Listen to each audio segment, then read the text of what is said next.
Hey, Coach. Hope you're doing well. First, I guess let's start with the quarterbacks. What are you looking for out of those three guys that'll get a huge opportunity this spring with the De'Ara King recovering, and your early impressions of Jake Garcia, although I understand he's going to be limited? Yeah, I'm just really excited for all three of those guys. For Tyler, for Peyton, and for Jake, and Ryan Riss to get out there and just kind of go play, and compete and see them get the most reps they've gotten since they've been here.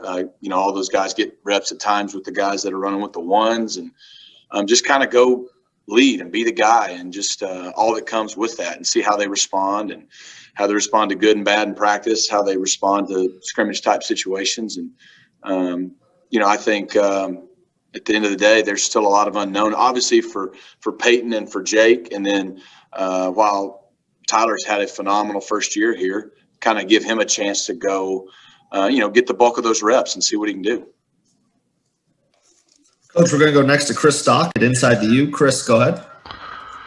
Hey, Coach, I was curious about the young receivers that you have coming back for their second season. Any of those guys that maybe standing out in the offseason, mat drills, things like that, and then also just maybe what you're hoping for to see in spring ball here with those guys? Yeah, I think the biggest thing that stands out to me about those young receivers, and if I'm correct on who you're talking about, like Keyshawn Smith and Xavier Restrepo and Daz Worsham and Michael Redding, is they love ball, man. They're gym rats. And, they love it when they're in the weight room. They love it when they're out throwing with the quarterbacks. They love the meetings. They love everything about it, which is really been fun to see. Those guys, they're close, because when you come in with a class, you kind of get close to the guys in your class. And to watch, really all of our wide receivers are working extremely hard, but to watch kind of the guys you asked about, the way they work, that's been pretty cool. And, again, the same thing really you asked about the quarterbacks and now the receivers is I'm just excited to watch all our guys go compete. Competition makes everybody better at every position. That's what's cool about spring, is it's about us. It's not about getting ready to go play somebody in a few weeks. It's honestly, we're excited we get to go against our defense in practice, because when you go against a good defense, that makes you better. But it's not even about them. It's about us. And it's about us getting better, and it's about us internally, all our guys competing to make each other raise their level. And so I'm excited for those guys. They're all healthy. They've all been here a year. They've kind of got their feet wet. They've got that part over with, and now they can go compete and really show what they can do. Coach, we've got Susan Miller-Degnan from the Miami Herald. Susan? Hey, Coach. How are you? Hey, I'm good. How are you? Good. Last year was so strange. You didn't know your spring would be cut off after 4 practices. Does that in any way affect your planning and general perspective, the way you intend to do things this spring? Knowing, even when you look at Manny said the NCAA basketball stuff, all kids are still getting COVID. And how do you deal with that? I think you can never obviously let your guard down, even though we're all hoping we're starting to see the light at the end of the tunnel with this deal. And obviously, because we haven't been in a season for the last 2 months, it could be easy to do that. But so you can never kind of just assume anything right now, I think. We learned that last year. You can't assume that you're going to get the next week or even the next practice. At the same time, basketball's had good success this year for the most part. And obviously football, we were able to have a season. And so our guys know the protocols. We know how to go about it. I think we do a good job of here with the protocols and keeping people safe, and our kids have bought in. So like everybody knows, you can do everything right and have a positive test. So it's, but we've been through it, and spring is no different. We know how badly we need these spring practices and this time to develop and improve. We have no reason to believe we're not going to get to do it all. But again, you just take it one day at a time, and I think just keep doing what we did that allowed us to get through our season and play 11 games. Can I have one quick follow? Sure. The quarterback situation, can you talk a little bit more specifically about Jake? I know he's being limited, and like in what way and why, and also we don't hear much about Peyton Matocha and Tyler. Yeah, with regards to Jake, Jake had a minor injury to kind of his foot in his senior season in high school, and he played through it the last 5 or 6 weeks, and they won a state championship. So it was nothing major that he couldn't play. And so since he got here, we've just been trying to do things to try to help that that situation totally heal to where there's no issues or setbacks. He's progressing each week. He'll be out there with us on Monday, and just and when we say maybe a limited capacity, but he'll be throwing, he'll be taking reps, and I have fully expect him to continue to improve and do more and more as the spring goes on, and so we're excited about that. I don't think at this time there's any reason to believe there's any major issues there. With regards to Peyton and Tyler, I'm really just excited to get to see him. I mean, look, I'm going to learn a ton about them myself. They've worked extremely hard. Both guys have at least been in our system for a year, so they have an idea what they're doing. But there's no substitution for real reps, whether it's with the ones or the twos or a scrimmage. And, those guys are going to – that's the blessing of this spring, with De'Eric being out. Those guys are going to get more reps than they ever would have gotten to grow, develop, and show what they can do. And, Peyton's a really athletic kid. There was a time during this season in COVID world that we were losing so many guys. Literally on a Tuesday or Wednesday practice, he went over and played safety for a day. I mean, he never done it before, didn't know what to do. He did okay. He was back with us the next day. Fortunately, our depth was okay, but he was preparing to do that. That's how athletic he is. And he loves Miami. He loves the game. And then obviously Tyler just has something about him.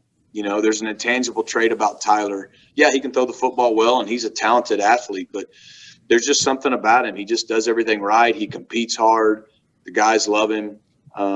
He carries himself like you want a quarterback to carry himself. So I'm excited to see him get those opportunities as well. Thank you. Coach, we're going to go next to Manny Navarro at The Athletic. Manny? Hey, Coach Lashlee. Two questions. Hey, 2 questions for you. First one is on the quarterbacks. The second one's on tight ends. The quarterbacks. With De'Eric King, obviously, you want him to be able to, at some point, come back and have time to work with those receivers before the season starts. Is there a date in your mind? Have you heard any dates as far as when he might be able to actually begin, working 7-on-7 and so forth? And just the importance of getting that in before the season starts. Yeah, it's a great question. Obviously, very important. De'Eric is doing exactly what anybody who knows De'Eric in the last year would do, and he is doing a phenomenal job with his rehab.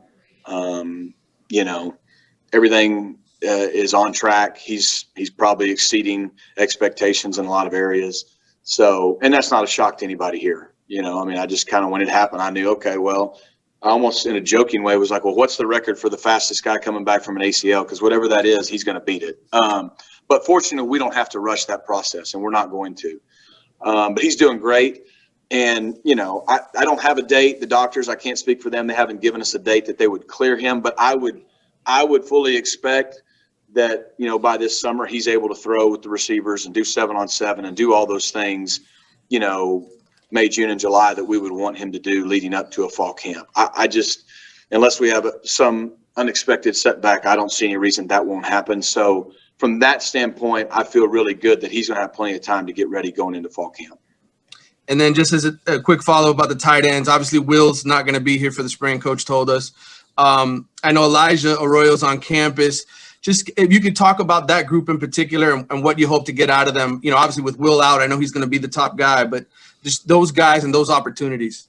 Yeah, it kind of goes back to same with De'Eric. De'Eric and Will, they're your veteran guys, the guys you have done it and proven that they're reliable. And sure, you'd love to continue to develop chemistry and those things with those guys. But with Will being out, it's kind of like De'Eric. I'm really excited to see, can Larry Hodges, can Dom Memorelli, can they take a next step and really, now that opportunity without Brevin or Will out there, what can they go do and what kind of jump can they make? And because we're going to need them this year. Even if Will's back and healthy, we're going to need those guys to be successful.